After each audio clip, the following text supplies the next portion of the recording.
Hey guys, it's Night Week 19 here with my review for episode 6 of The Flash. Now, as usual, I'm going to give you a recap of the episode, give you my overall rating, and write down to my top 5 moments. So, starting with the recap, Iris is visited by the Streak, who again pleads with her to stop writing about him. Before he can finish, Barry speeds off to stop a car thief. Barry confronts the thief, but when he hits him, the thief's skin turns to steel and Barry breaks his hand.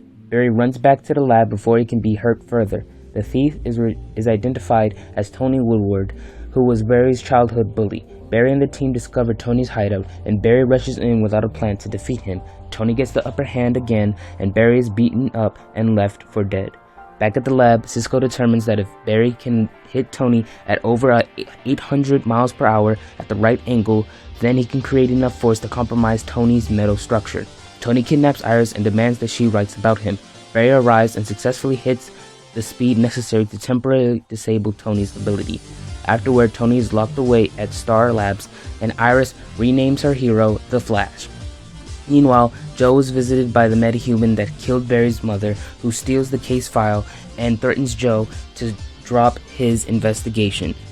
So, overall, I'm giving this episode a 9.5. We see Barry doing more comic book based things. He's breaking the sound barrier in this episode.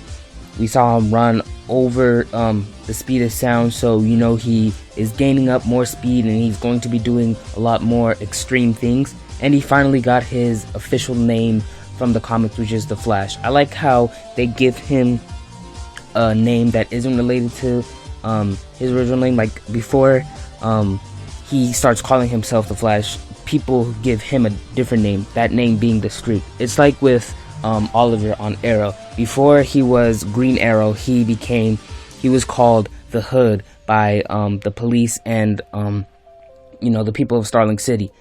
And in season 2, he started calling himself the Arrow, and he hasn't even gotten that name Green Arrow, his official comic book name. So that just shows the direction that these two superheroes are going. Oliver is trying to become more of a hero, while Barry, he's already a hero in a sense. So, in this episode, we see Joe investigating Nora's death. Again, he believed that Wells was connected some way, somehow, and it was revealed to us that Wells had a partner who died in a car accident. So, that particular moment made me and probably everybody else feel sad about Harrison Wells, but, he's still evil. Like, you feel sympathetic for him, but still he's evil. Probably Tess Morgan's death made him go bad a bit, but it's sort of that drive for him to do these things or whatever his plans are. Like, his views, like, to him don't seem evil, but yet to us, like, his views to the characters and us, they are depicted as evil. So that's just something within Harrison Wells. Like, he doesn't see his plans as evil, but we, the audience, and everybody else on the show will see them as evil. So, some Easter eggs in this episode. Harrison Wells, when Barry had said that he had went up against Tony Woodward at first, he had referenced that Tony Woodward was a man of steel. So that's just a Superman reference there. And then when Barry and Eddie went to Keystone City, which is the sister city of Central City. It has been mentioned before in the show, but they went to Garrick Wharf, which Garrick is just an Easter egg for Jay Garrick, the Golden Age Flash.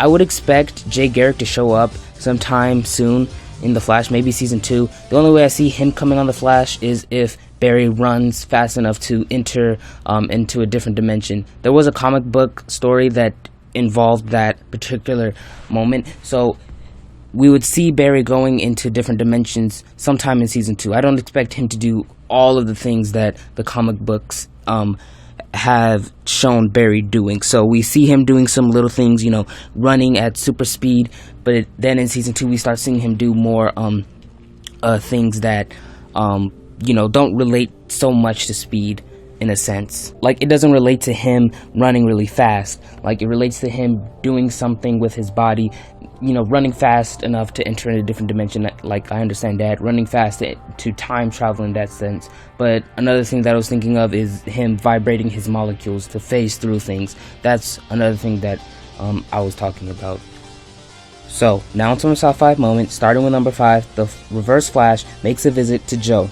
So, pretty much the Reverse Flash is thinking that Nora's death is a part of the part of where Barry becomes the Flash. Like, if it wasn't for his mom dying, then he would have never became the Flash. I mean, on the show, they were showing that the particle accelerator gave him his powers, but he wouldn't have used his powers to help other people if it wasn't for his mom's death. Because his mom died at the hands of somebody with almost similar powers, he wants to help people with the speed that he has. So that's the view that Harrison Wells, who is suspected to be the Reverse Flash, or whoever the Reverse Flash is, that's how he is depicting Barry. Like, they're trying to get Barry to become a better superhero by relating him to tragedy. This kind of mythology is related to the Zoom Reverse Flash, the Hunter Zoloman Flash, not the Eobor Thawne Flash. Number 4, the Flash is born. So in episode 4, he was about to give Joe like a name for people to start calling him now, but he was cut off by Iris. So I like how he was able to tell Iris that indirectly that the streak should be called the Flash. So that's pretty much what I liked about it. I like how he wanted to be called the Flash. Like, he didn't, like, nobody else was calling him the Flash. Like, he wanted to be called the Flash. Number 3, Barry and Eddie team up. So this is an unusual team up. These are two characters where you usually don't see so much time spent together, but in this episode we got so much time spent into them. Eddie, who some comic book readers may know, is a variation of the Reverse Flash. At least he is in the comics, not on the show. At least that's not what they're establishing so far. So, it's just weirder for people that read the comics to see these two characters being in the same room and being friends. Number 2, Barry reveals to Tony that he's the Flash. So I like this moment, finally confronting his childhood bully, and it was just a really great moment for Barry. We get excited for him when he, does this badass move where he reveals to Tony that he defeated Tony after all these years that he's been bullying him as a child. So, this is just a really great moment for Barry. And my number 1 moment, Barry breaks the sound barrier. So like I said, Barry is going to start doing more comic book related things. This is just the start of it. So, you'll see him doing more comic booky things later on in the show. I don't expect him to be doing time travel or dimension travel anytime soon this season, probably in season 2. So, you're just going to see him increasing his speed, increasing his training, using his speed better than just running. Like, he's going to use his speed for, like, reflexes and stuff like that. And that is it for my review for episode 6 of The Flash. But what did you guys think? Did you like this episode? Leave me your thoughts in the comments below. And remember, I'll be doing reviews for all episodes of The Flash. Be sure to subscribe to catch them. Follow me on Twitter, Instagram, Tumblr, and Facebook for updates on The Flash. Subscribe to my other channel, Jedi Knight for 50, for fandom vids. Thank you so much for watching. Bye.